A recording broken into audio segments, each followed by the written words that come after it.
ya ariko rwose nukuri mama je buriya rwose byarandenze ubu nabuze aho nahera nkushimira nukuri zashimirwa na nyagasani Imana nukuri zakwitura ariko se abana bayo bagiye mu mahanga una nubwo bajya bagukumbura nibura ngo ba hari umunsi tutavugana se kuri bya bintu bigarama bikurya mama kuvuga namureba n'iki byose ariko mana yanjye cyakoze nukuri naragukunze mana sinzi ikintu nazakwitura ariko nanjye homure minerval rukuntanye arya ni minerval rukuntanye nagire gupfa ubusa nukuri nese giye wari urwaye ko warwaraga uri kuvuga icyongereza kuvuga minerval birakunaniye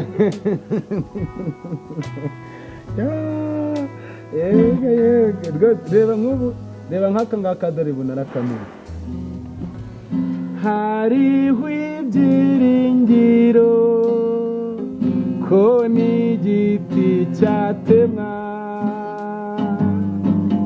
mazi igishyitsi cyacyo kikameraho amashami agatoha kurusha ya mbere k'umugambi w'Imana atari uw'ejo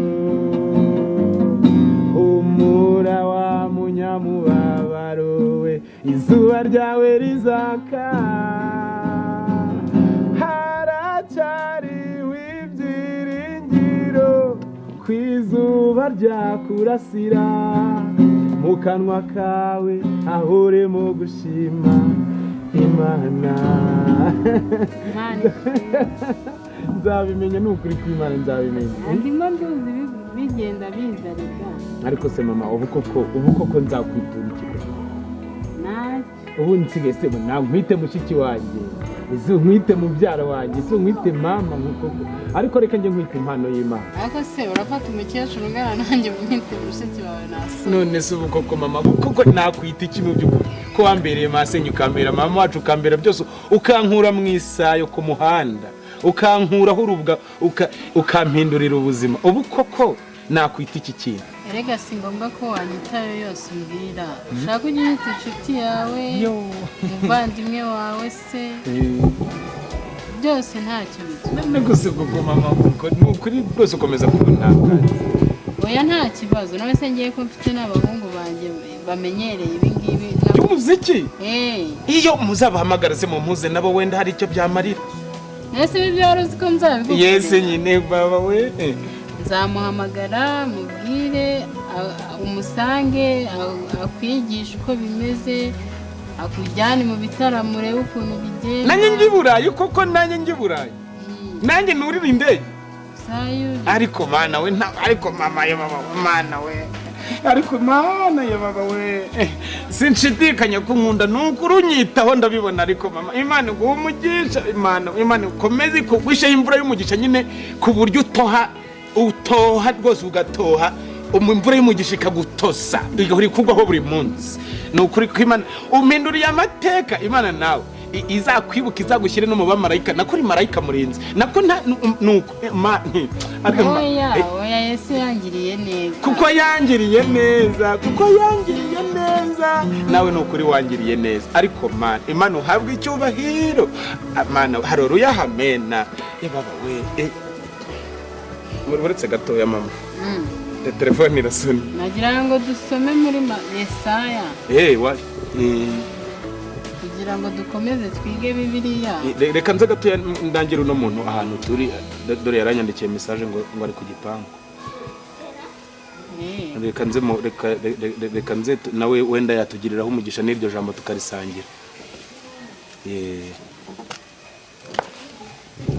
ngo mfashije mama uri ku gipangu yego haro muraho neza wakanyange we mwiza utarushisiga rwose uri umuyumbu nukuri nukuri ndagukumbura buri munsi ndakurota nkarota nkuririmbira oh ma chérie je t'aime oh ma chérie je t'aime nkarota turi ku mazi turi ku mucanga nkakurota tuguruka mu kirere tumeze nk'utunyoni rwose mwiza wanjye nabonye uteye nk'igisabo noneho umuntu aramutse aguteruye n'imbaraga ze zose noneho ukamuhobera uyu mugabo wawe se umugabo wawe wanasanga nta n'ibiro 50 apima nk'agafuka k'umuceri cyangwa ku baba we rwose kubwawe natumbagira ijuru nkamaze nkagera mu bushorishori hahandi. Oya ntabwo ari imitoma mwiza n'ukuri umukobwa mwiza. Inganzi ivamo imitoma se nayikore ngo ngutomore nkwemezanye umukomeze umere nk'igitomate ninjya nkuriheba rwose numve ndumuku iguma gupfukumye ku gipangu nze ngo kimurire mwari mwiza utamwaye habe na gato rwose yerekana.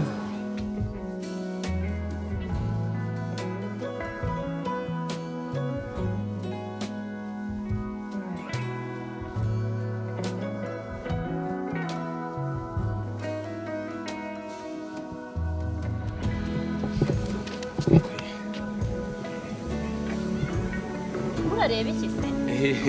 Nari ndi kureba hirya no hino. Ari kuraho nyine mwari muraho se? Yo ariko sheri n'ukuri. Oya ntabyo gukora. Amakuru yawe. Cyane meza rwose naragukumbuye umuntu naragukumbuye nkakurota none tuno dutama twawe na tuno dusatsi twawe wambaye dora gakanzu keza ibaba we. Reba n'ukuri kano gakanzu wawe. Ariko wagira ngo ni kakandi wari wambaye cyangiye. Ndeba wahinduka. Ntabwo njya mpinduka n'ukuri ntabwo nahinduka ariko mana ibaba we. Ariko ko ndi umugore we. Nawe uyu mugore wawe nanjye se ndi umugabo hari ikibazo. Ese uri umugabo wanjye nyine? Ntabwo ndi umugabo wawe ariko rwose burya byereka burya reka mubwiye. Burya byose mu biganiro ubundi mu biganiro haba hakubiyemo ibintu byose. Ibi bingi bitwabiganiraho rwose by'abagabo ngo umugore ngo umugabo. Uri umugore w'umugabo uri umugore w'abagabo. Oya wiza n'ibindi bintu birenzeho njye naragufashije. Uwo rwose warakoze kumfasha n'ukuri inshuti nziza n'ukuri inshuti nziza rwose ntabwo byarengera n'ukuri. Kuko ikintu wakoze ubwacyo cyo cyatuma birengera kuko nta kintu nabona naguhemba cyahwana rwose cyahwana. Ntabwo natuma birengera ntibikabe kuko mfite aho mbarizwa. Nicyo kimwe rwose nanjye nshaka kugira aho mbarizwa ariko narebye rwose ariko reba nk'ukuntu uba wambaye neza reba rwose ujya winkoraho ko nkoraho ntabwo byemera. ariko se ubundi bitwaye iki ko nta nicyo bitwaye cyane urebye ntacyo bitwaye kuko rwose urebye ntacyo bitwaye ntacyo bitwaye rwose nta kibazo pe ntacyo bitwaye ariko nyine reba udakoraho mbese ni don't touch.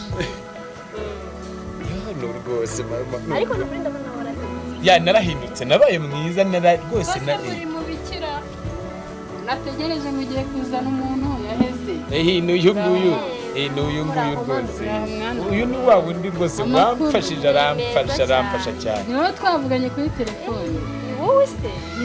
Niwe rwose yiza no gufashe rwose muhobera. Mbega ukuntu nakana ke. Uyu nawe ni umumama mwiza rwose ni umumama mwiza cyane. Imana ishimwe. Warakoze cyane n'ukuri pe. Imana yamukoreye. Rwose yamukoreye mujya nimaze ni nawe urukundihirira ibijyanye no kwiga gucuranga.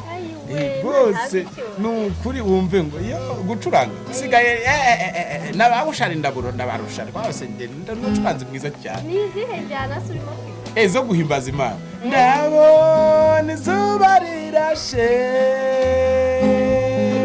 baramutse Rwanda Mana yuguruye ijuru iki ni igihe nyacyo cyo kuramya. Mana yakoze ibitangaza. Amen rwose urumva ko bitangiye kujya mu maraso no mu isokoro rwose n'utundi nzakomeza ngene mama rero wamfashije ikintu nashakaga kubwira uno mwari no mubyeyi hanyuma rwose ndaje. Sawa. Ngino nko se nibanga cyane. Undi kumpungishije bite? Ariko hari icyo nshaka kukubwira.